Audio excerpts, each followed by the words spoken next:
Apa yang dikatakan dia, jadi menelan ludahnya sendiri. Kena skatmat lagi Roy Suryo. Kemarin di Solo dia berkata bahwa tidak lazim dan bertentangan. Sekarang dia menelan ludahnya sendiri lagi teman-teman. Apa itu? Nah teman-teman wajib menontonnya. Ini lucu-lucu banget guys ya. Mereka ini semakin hari semakin lucu mereka ini ya. Makanya saya selalu bilang sama teman-teman, tolong bagikan video ini ya teman-teman. Karena semua video-video yang diungkap adalah video-video faktual teman-teman ya. Dan saya minta tolong sekali lagi teman-teman, silakan ya berkomentar, silakan teman-teman, dan jangan lupa untuk dibagikan video ini sebanyak mungkin teman-teman. Ayo kita dengarin guys.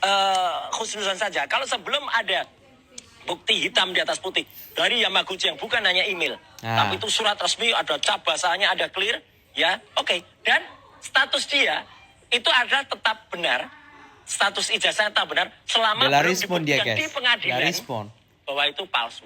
Baik. Jadi selama itu Boleh saya jawab. Apa yang dikatakan dia, jadi menelan ludahnya sendiri. Udah paham kan? Udah paham kan maksudnya ke teman-teman, ya kan? Tapi kalau mereka teman-teman, kita berkata begini ya kan? Kalau Pak Jokowi itu adalah ijazahnya palsu, ya kan? Ijazahnya asli, mereka gak akan terima teman-teman, ya kan? Padahal sudah terverifikasi dari UGM sudah, ya kan? Dari Polda Metro Jaya sudah juga terverifikasi teman-teman ya. Dan buktinya adalah mereka masuk jadi tersangka gitu loh. Aneh kan teman-teman ya. Nah, coba dengarin lagi video yang satu ini teman-teman. Ini akan lebih membuktikan bahwa apa yang mereka lakukan ini adalah seperti akal-akalan aja teman-teman ya. Kalian dengarin sampai habis teman-teman. Jangan sepotong-sepotong, nanti kalian salah kaprah. Jelaskan kepada ayo pemirsa, dengarin ya guys. standing dia apa. Dengarin Terus, sampai enggak, tuntas. Kan hanya kayak orang ngomong di pasar aja. Kasihan dong acara ini. Itu. Nah, pertanyaan saya juga, legal standingnya Roy Suryo di mana? Siapa? Kamu legal standing apa? Saya. Oh jelas, saya sahabatnya Rismon. Clear. Udah.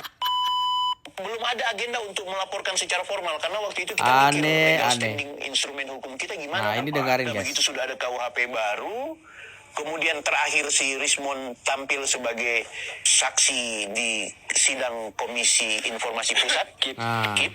Dia dengan gagah berani ketika ditanya sama hakim, apakah Anda punya pengalaman melakukan penyetaraan ijazah?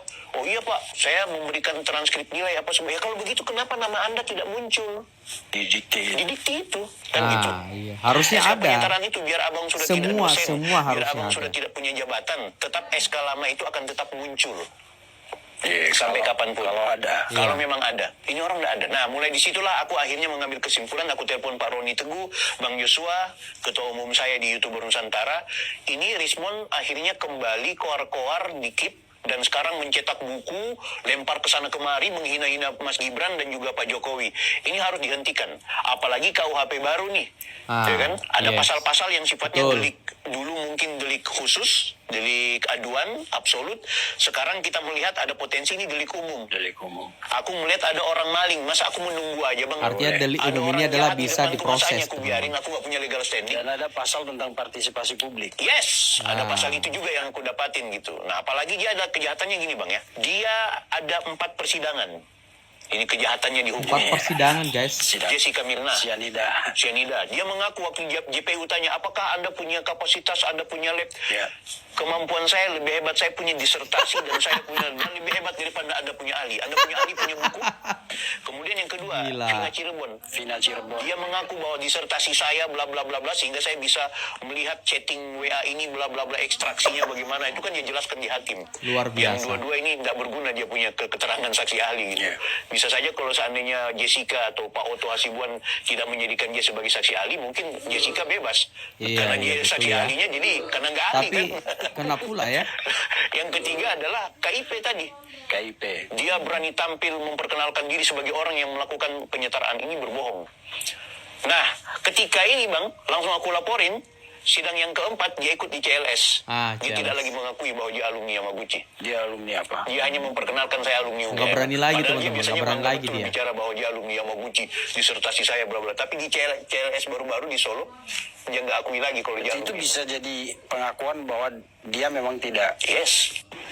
Jadi teman-teman semua udah pada paham kan apa maksud dan tujuan mereka sebenarnya apa. Kalau tadinya Pak Jokowi, kalau Pak Jokowi, mereka kan berkuar-kuar tentang Pak Jokowi ya. Mereka hanya mengklaim ya di media atau mengklaim bahwa 99,9% ijazah Pak Jokowi itu adalah palsu. Betul nggak? Ya kan? Tetapi ini orang ini sendiri nih, orangnya ini yang mulutnya ini, ya mulutnya sendiri yang ngomong ya di video saya sebelum-sebelumnya. Dia berkata begini, hakim berkata kepada dia, apakah bisakah diklaim atau bisakah dikatakan bahwa 99% ijazah ini palsu, tetapi hanya didengar dari media elektronik dan lain sebagainya. Dia sendiri yang ngomong loh, dia bilang apa coba ya? Tidak lazim dan bertentangan. Ya kan? Ini dia ngomong sendiri loh. Ada di video saya sebelumnya teman-teman. Jadi maksudnya apa coba? Coba deh teman-teman secara akal sehat. Menurut teman-teman mereka ini mau ngapain coba?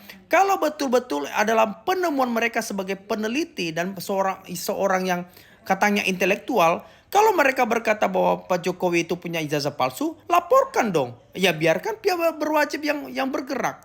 Ini kan tidak. Seperti mereka inilah, ya kan? Mereka menganggap bahwa si Rismon itu adalah tidak lulus S2 dan S3 Yamaguchi. Makanya mereka langsung lapor dan beberapa alat bukti yang mereka kasih kepada ini. Artinya itu sah. Tidak hanya omong-omong doang di media sosial. Nah, pertanyaannya adalah kalau mereka omong-omong terus membangun narasi di media sosial tanpa ada ikatan hukum yang tetap, maksudnya apa coba? Coba deh secara akal pikiran. Artinya apa coba? Mereka itu pingin merancuni bangsa ini atau rakyat ini supaya terpecah. Apakah agenda politik? Ya saya nggak tahu, ya kan? Tetapi kalau ditanya ke saya pribadi, yang sudah jelas itu adalah agenda politik. Tujuannya apa? Ya untuk ya membagi, oh ya si Anu nanti kelompok ini, si Anu kelompok itu gitu kan. Tapi saya nggak tahu ya teman-teman ya. Tapi yang saya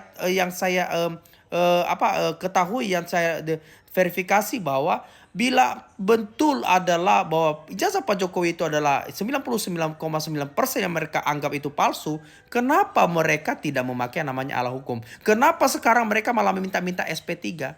Ayo coba. Kenapa coba? Coba komen di kolom komentar ya. Teman-teman sekali lagi tolong video-video ini dibagikan sebanyak-banyaknya supaya masyarakat yang selama ini terpolarisasi oleh gara-gara mereka, masyarakat teredukasi kembali teman-teman. Oke?